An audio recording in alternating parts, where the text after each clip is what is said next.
Hey, we made it. I'm hoping you can see me. Probably given Brie a heart attack because she's running around helping me with this. This is the first time using StreamYard. And Lorraine, thank you for joining me. If you can see or hear me, let me know. Hello, Catherine. Hello, Nikki. Can you see and hear me now? Maybe you don't want to. Yay! Catherine says you can. Oh, lovely to see you. See, that's a rookie mistake. This is my first time doing this. So we're going to see how we can do it and how well we can go with it. So I'm just going to set up, and I hope you have got your books. Nikki says can hear now, and you can see. That's fantastic. There was just one step that I didn't do. But that's what happens when you're new. Okay, so I'm going to start again. This is my book, The Modern Oracle, How to Tap into Your Unique Psychic Powers.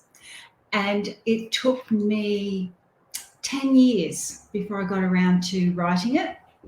And the reason it took that long was I was always too busy. Created 2 decks. The first one was the Modern Oracle deck, and that was in 2015. And then in 2019, I created the Modern Oracle Essential Oils. That first deck took me 5 years because I wanted to prove that it worked and its accuracy. And most of you that are here, I know that you have got the decks and you know how accurate it is. It's scarily accurate, actually. And then with the Essential Oil deck, that was 3 years in the making. And it has a card that matches every other card. So today we're going to do a reading from the Modern Oracle. And the reason we're doing this is Brie and I had this brainstorm because I'm going live on the 20th and I want to use StreamYard because when I did my live on Saturday, there was a delay. So I wasn't seeing what was happening until about a minute after, and it was really off-putting. And so StreamYard apparently will go to more than one Facebook page, which is what we're hoping we'll do. We're going to get all techno after this one and do some banners and things like that, and just to see what we can do. And so this is the test run. I thought, well, why not do a book reading? And further down the track, I'll probably do a book reading just to give you a hint of my next book, which I'm busily writing. So that's all about StreamYard. So if you've got your book, we're going to page 131, and we're going to do the exercise at the back. And you can comment in the comments if you've got any questions about anything. So Signs and Synchronicities, show me a sign. In every moment, the universe is whispering to you. You're constantly surrounded by signs, coincidences, and synchronicities, all aimed at propelling you in the direction of your destiny. Denise Lynn. I've actually got some of her books and love her. And that's the quote there that you can see. Have you ever heard someone say, that is just a coincidence, it doesn't mean anything? Have you ever thought there has to be more to a series of coincidences? I believe there is. And it seems that a series of coincidences become a synchronicity. We'll turn the page. I have always determined that a synchronicity is a sign of confirmation from the universe that you are on the right path and heading in the right direction. A skeptic may refer to a synchronicity as a coincidence, and therefore there is no reason for the occurrence. Below are some of the meanings of both words from the Oxford language. So synchronicity, the simultaneous occurrence of events which appear significantly related but have no discernible cause connection. That's Oxford language. Coincidence, a remarkable concurrence of events or circumstances without apparent causal connection. That again is Oxford languages. Many times there have been occasions that occur in our lives that we explain by saying that it was just a coincidence. I prefer to say that it was how it was meant to be. And you probably hear a lot of people say, oh, that was just meant to be. That you are on the right path and heading in the right direction, and these are the telltale signs to prove it. Another synchronicity can be certain events happening on the same day. For example, my parents and my husband Tony's parents were both married on the same day in different parts of Australia. I believe this confirmed that Tony was meant for me. I often say, don't try and get away, we're meant to be together, I'll find you. And he laughs. My cousin died on my father's birthday. One of my favourite tutors shared the same birthday as my father. And one of my favourite tutors, and he was the right tutor for me. I didn't realise until about a year after I'd had him, and then his birthday was on the 20th of August as well, and I went, wow, that's a synchronicity. And when I first met him, I thought, would my dad look like this if he had lived? Because he died at 21, and you would have read about that in my book. My nephew was born on the same day that my stepfather died. And Tony, my husband's mother, is born in the same month as my mother, and his father is born in the same month as my stepfather. Our dog Ted shares the same birthday as one of my dear friends, Marilla. And he originally had the same name as her husband, which is Howard. And Tony and I went, what if Marilla and Howard come to stay with us? And we're calling out Howard, and Howard's looking around, and the dog's looking around. So Howard had to change. He had to go to Teddy, but we knew he was meant to be in our life. One night, Tony and I were driving back to the Sunshine Coast in the pouring rain from Brisbane after visiting my dad in hospital. It had been a long day and we were both tired. I mentioned to him that my neck felt like it was out and I needed to see a good chiropractor. No sooner had the words left my mouth than I looked up, and there on the corner of the roundabout was a sign saying chiropractor. Blew me away. I mean, it was like Spirit World just put it there. Now, not being familiar with the area, I had not seen that sign before, so I didn't manage to get the details. However, this felt like it was a sign. Just going to move something that just beeped at me then that needs to go. We've got mail, we know what that was. The next morning, I awoke feeling that I should see a chiropractor sooner rather than later. You've all had that, haven't you, when you wake up and the neck's just worse than it ever was. I Googled search for chiropractors in the area, hoping to be able to find the one that I saw on the sign the previous night. Not that I knew if I would know, but I was just following my intuition. I felt that it was no coincidence that the sign appeared before me as soon as I mentioned my need. I did not even know the name of the street where I had seen the sign, and Google had brought up many listings. I thought, well, I'm just going to have to use my intuition and be guided on this decision. I rang a number from the listings and asked if they had an appointment available. They had only one appointment left at 12:30 p.m. as someone had just cancelled, so I quickly claimed it. When I arrived for my appointment, it turned out to be the same business that I'd seen on the sign. The resident chiropractor was on leave, and as it happened, his replacement was very spiritual and amazing. Actually, after my treatment, I wanted to just keep going to this gentleman. He was just wonderful, but I don't live in the same town, so it was a bit hard. I felt like I had received a healing session from a very thorough chiropractor, and unusually, I felt better straight away instead of days after the treatment. You all know it takes a few days sometimes to click in. I really believe synchronicity came into play, for I saw the sign the moment I made the request, and then unknowingly selected the place I saw on the sign when I really did not have a clue. Oh, some people are saying hello. Hello, Moira. Hello, Marianne. Hi, Melissa. You can see me in here fine. Oh, that's good. Hi, Raman. Lovely to see you all there. Hi, Wendy. Another example of signs and synchronicities occurred when I was walking along the River Thames in England with a good friend and moaning about how unhappy I was that I was doing the fast diet. I'd been doing the fast diet because every time I went to England, I actually took home 3 kilos excess baggage on my ass. I just gained weight because of all the beautiful desserts that they had at the college, and I just didn't hold back. I thought, I'm here once in a lifetime, I'm going to live this up and get into everything. On the fast diet, I couldn't do that.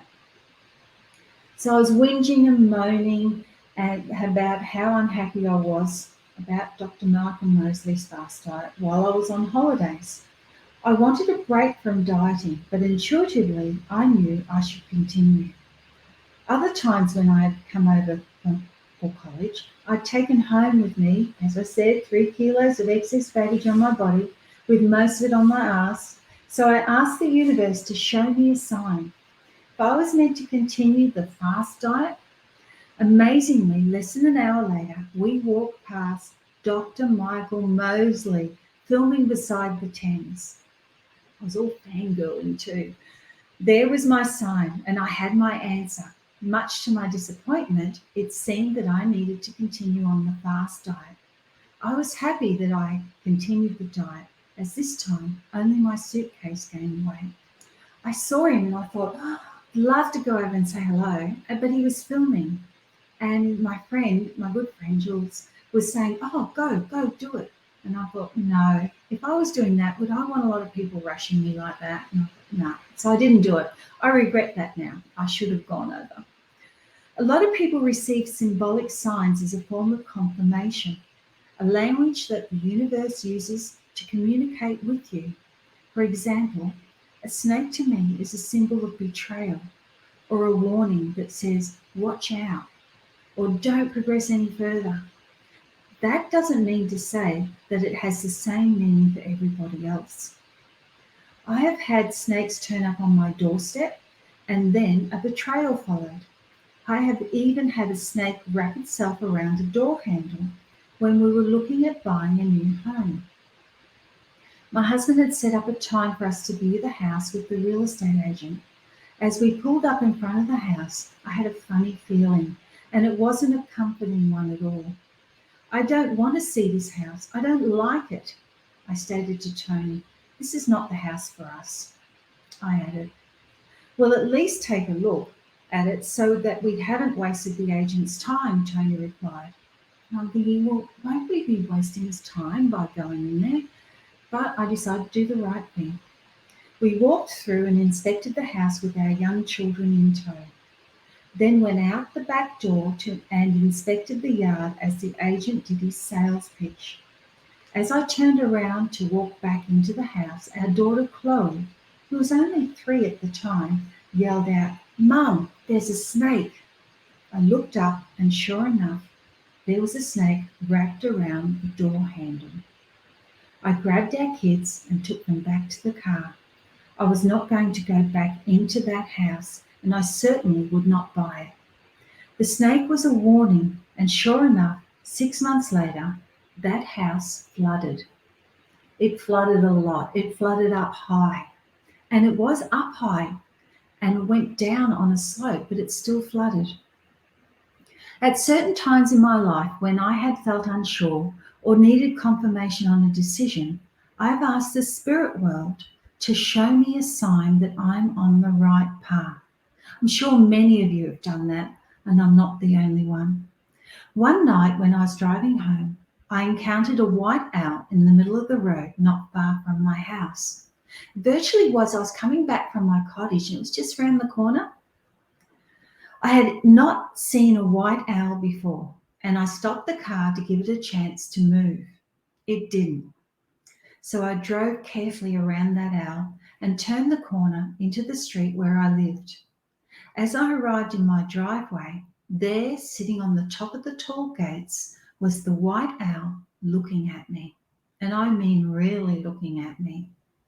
The owl then remained on the gates, watching me throughout the whole process of getting in and out of the car to open and close the gates and drive the car through. I was so close that I could have reached up and touched the owl. Before I drove the car into the garage, I raced into the house to get my family to come and have a look. They were amazed about what had happened. I finally drove the car into the garage, and with that, the owl flew to the top of the garage, where it stayed and continued to stare at me for a few more minutes. I knew this had to be a sign. The meaning I was taught about the owl is the getting of wisdom and messages from spirit.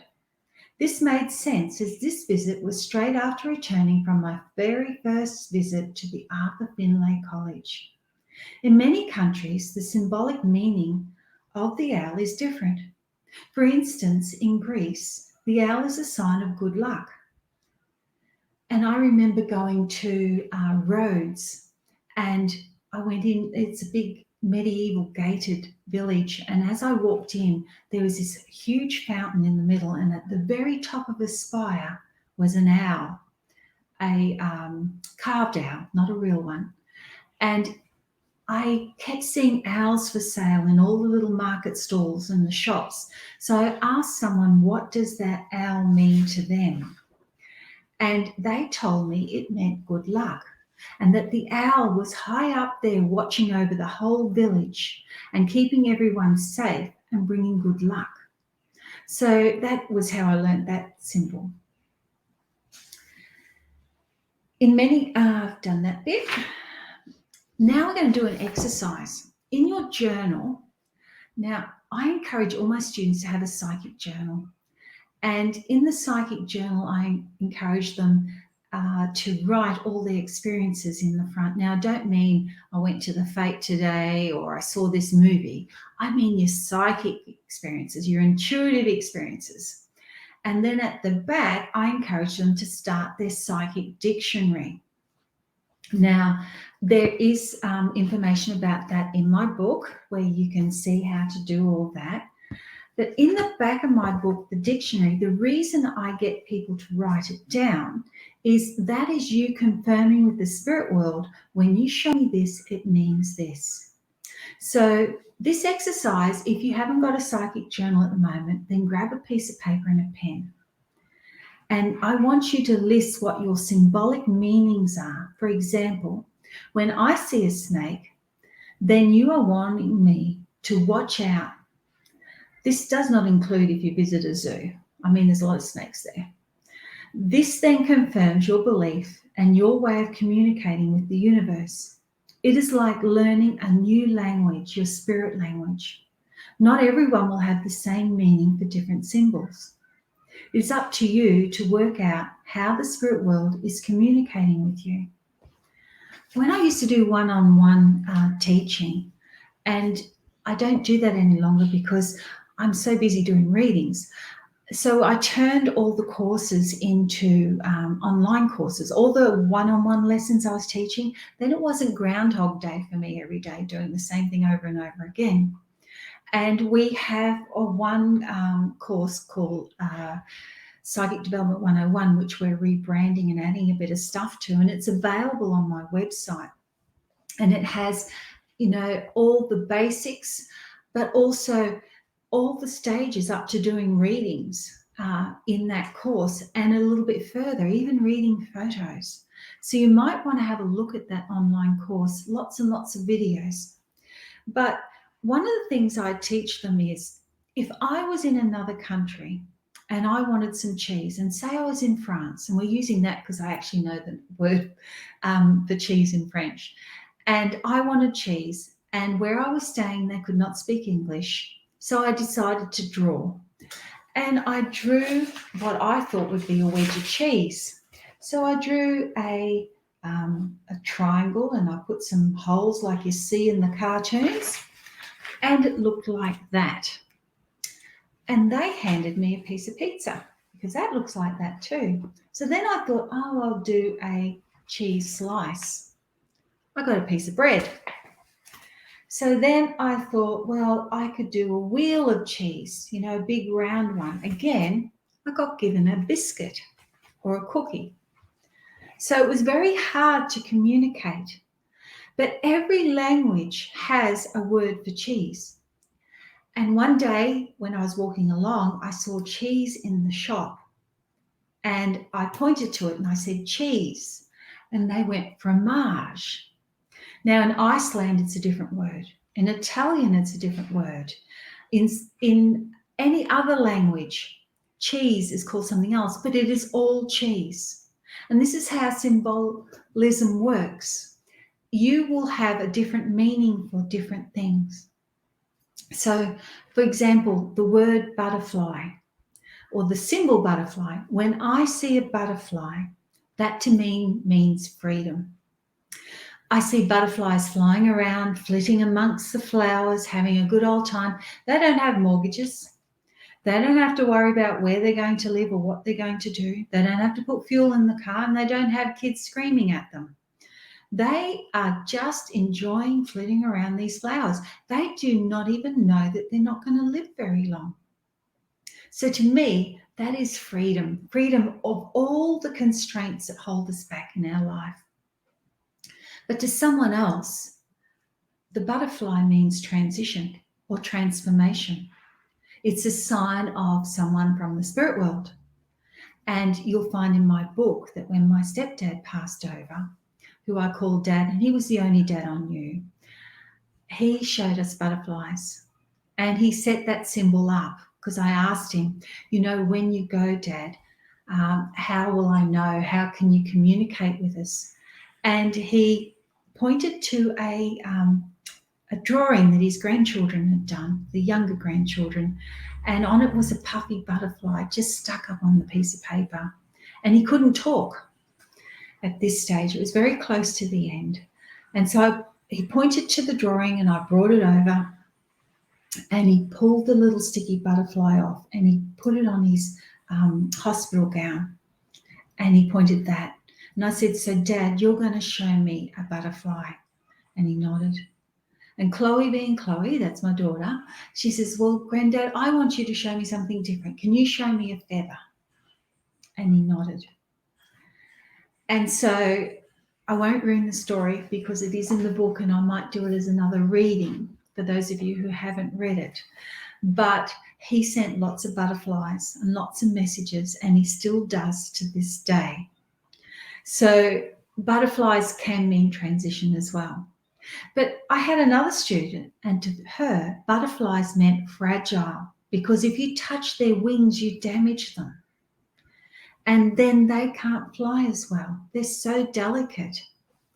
So you need to then discern, when you are shown a butterfly, what does it mean?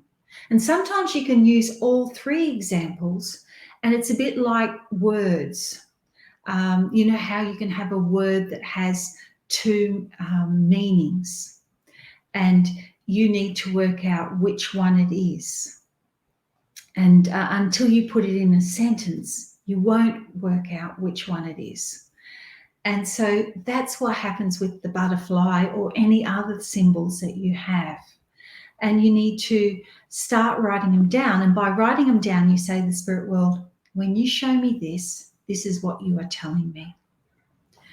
And so I encourage you to put those in the back of the book. Now, to my mum, God rest her soul, she passed this year and we've all been very sad. And so I haven't been on social media live for a bit. But when she was pregnant with me, a snake to her was a bad sign. And she would say snake in the grass, someone slippery and slimy, someone that's going to betray you, someone that's lying. And those of you who have my deck know that we have that betrayal card in there, which is all about the snake. And I'll see if I can find it as quickly as I can. But an interesting story that I didn't put in my book, and when I was telling Bree, she said, oh, you've got to tell everyone that story. My mum was heavily pregnant with me, and back then they had an outhouse. An outhouse in Australia was a toilet down the backyard, and you had to go through the yard, whether it was raining or whatever, down to that outhouse if you wanted to go to the toilet. And as she was walking down there, she thought she trod on a hose, but it was actually a snake, a brown snake. And when she saw it, she got such a fright. She ran to the outhouse and started screaming out until someone came. I actually would have gone the other way, but I wasn't there to know. And so, hi, Lisa. Thank you for joining us. Wendy, you had to go. That's okay. You can watch a replay if you want to. So she called out and she went into labour. And not long after that, I was born. And I was born with a birthmark. I don't know if you can see this mark here, but she said that that was the sign from the snake. but actually it's like someone kissed me. It's like the lips there. And at that time, to her, the snake frightened her. But also, she then learnt later on and taught me that the snake, when it sheds its skin, is a spiritual awakening, a renewal. And that particular incident was then about me coming in and the spirituality surrounding me and my mother, who was a very amazing psychic, but she just wasn't a working psychic. She knew everything. We grew up with, you can't do this because if you do, this is going to happen. No, you can't go to the beach, or no, you can't do this. And we often wondered, if we went, would it have happened? And then sometimes, one of my siblings would, and it did happen. So we learnt to trust her. So finding your symbols and how spirit talks to you will help you communicate with the spirit world. The synchronicities will tell you that the spirit world is communicating with you and let you know that you're on the right path. That's what synchronicities are. Looks like I've kept you for a long time, and I want to thank you all for joining me today. Is there any questions? I'll give you a couple of minutes to put them in the comment section if you have any questions about yourself or your communications or your symbols. And while I'm giving you time to do that, I just want to mention to you that I have a course called Snake Symbology as well. And they're in my learning platform, which you can access via my website. And it's a Thinkific. And if you put in the code, learn more. So I'll write that down so you can see it. Learn more. You can get today, because you've watched this, 10% off. That's the code there, learn more. And you'll get 10% off that course. It's not an expensive course either. And I'm going to invite you all to join me on Saturday, the 20th of November, for another special live. And I'm going to be talking about my psychic journey and how you know you're on your journey and some of the pitfalls and things that happen when you're on your journey. And, to help you so you can recognize the signs and synchronicities and know where you're at. Okay, and that would be a good thing. So leave a comment. Are you psychic? What type of psychic are you? Those sorts of things. And I can answer some questions in the next 5 minutes. Lyndall Watson, Katie, is there any symbols I should be looking out for currently? Lyndall, I want you to look out for things that you're seeing all the time. So synchronicities, if you're seeing the same number all the time, because I feel numbers around you, or if you're drawn to a color all the time. I know in the year 2000, I was drawn to aqua, couldn't get enough of it, and I was going through a big spiritual awakening back then. So, look out for those. Lyndall says, or should I ask my mother? I know she's doing your course. You can ask your mother. You can do the course as well. But Lyndall, I would be looking out for numbers and colors, and also I would be looking out for certain words that pop up, because I've had it where I've been working out at Curves, the gym I go to, the ladies' gym, and I was talking to someone. I started doing a reading, and I try not to do that, but she was in need, and the speaker has music coming out, and every 30 seconds it says change stations now. And so all you ever hear are the words change stations now. But I actually gave her a message and said a particular word. And then I said a sentence, and that sentence came over the speaker, and everyone went, how did that happen? How did it happen? I was like, wow. And so I kept my cool, and I just said, see, that's what you meant to do. There's your confirmation. Catherine says, what is the sign for your mum as your dad is a butterfly? Oh, my mum shows me gold coins. My mother loved jewelry. She loved gold. She always wore a gold sovereign around. And I didn't get round to asking Mum because I thought Mum was going to be here forever. And Mum died suddenly. She had a heart attack and a fall and hit her head, and she passed. And it was only in June. Anyway, I then set up a sign with Mum. I said, Mum, if you're around, show me a gold coin. But also, Mum shows me hearts because I'm born on Valentine's Day. And she loved the fact that I was born on Valentine's Day. And she always gave me little heart things. And I was raised, with that heart symbol around me all the time. And so I walk along and I'll say, Mum, you're there, and I'll see a heart-shaped leaf. I'll say, Mum, if you're there, let me know, and I'll find a gold coin in the washing machine that we don't know how it got there. I've even found a coin in my suitcase, and I didn't put any coins in there, and my husband didn't either. But I called her a cheapskate that day because it was 5 cents. And I said, I want the gold coins because you like the gold coins. But her love of jewelry went passed down the family, and all her daughters love jewelry. What else have we got here? Raman. When I look at symbols, most of the time I have a bad feeling. How I turn it into a positive. Look, symbols don't have to have a bad feeling. There are positive ones. The spirit world's not always going to tell you negative stuff. In fact, people come to me and they say, oh, can you tell me when I'm going to die? Or is my mother going to die soon? And I've asked the spirit world not to tell me that. It doesn't serve a purpose.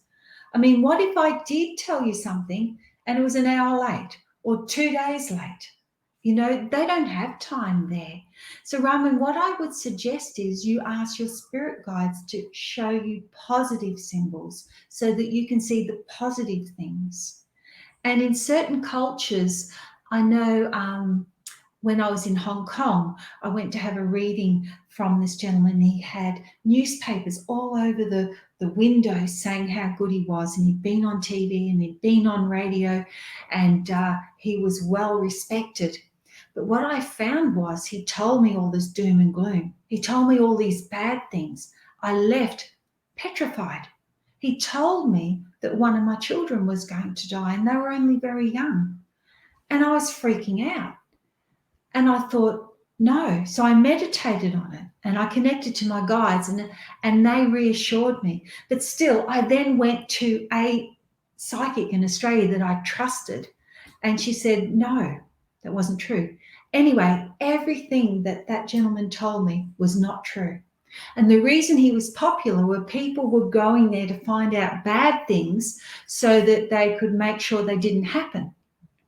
I'm the positive psychic. I go, let's look for the good things. Yes, you're going to pass university, or yes, you're going to get your driver's license, or yes, you're going to pay off your house, instead of, watch out, your house is going to flood. No, we don't want that. Is there a way I can find a sign for my mother? Your mother is showing me a flower, Raman, and it's a particular flower, and I feel like this flower would be put on an altar. So just look out for that flower, okay? I even saw a marigold as well. But that's not the only flower I'm being shown. My grandmother, her symbol was gardenias. And so I would smell gardenias. And she was only 28 when she died. So my mother was only 5 at that time, but she loved gardenias, and that was her symbol. Catherine says, that's so beautiful. Thank you. It said, I had a ladybug crawl over my right forearm, a cute red ladybug. I released it into the bush. Would that mean anything? Thank you. Ladybugs to me always wishes. Have a wish. I feel that they're good luck. But also think of the color red and how red is empowering and that it's power. Okay? So look for that and know that you are being empowered. But also make a wish. Make a wish. And it's so good that you release it into a bush. Ladybugs are harmless. Lorraine says, what does my mum and dad show you, Katie? Lorraine, I would love to tell you that right now, but I'm not actually connecting to everyone's parents right now. But just let me see what I can do. You're actually joining me for the Everything Modern Oracle. Leave that with me today, and I will give you that tonight. Remind me when we're in a smaller group. Every Thursday night, I teach Everything Modern Oracle, and I limit the numbers. We have a blast, and it's very cheap. You're only paying $25 for an hour, and but you get 90 minutes, and I get you to commit to the whole month so that I know you're going to be there. Otherwise, someone else could have taken the place. So Raman says, Marigold, she loved them. Thank you. Dragonflies are rebirth, and dragonflies can see in all directions, and they're very spiritual as well. But I'm going to leave you with all that now, and I'm going to encourage you to join me on Saturday, the 20th of November, for another special class with me where I'll be able to answer a lot of questions about psychic development, because I've gone off track, and I have my boss telling me, wind it up, come on, stop doing it now. You've got doing all that on the 20th. So come and join me on the 20th, and we'll have a lovely time, and it will be a Saturday at 4 p.m. Australian Eastern Standard Time. And thank you for all joining me. And this will be on replay on Facebook if you want to watch it again. So I'm sending you all love, blessings, and much aloha. And you'll take care until I see you again. Come and join my class on a Thursday night. We have so much fun, and you can ask lots of questions then. Bye.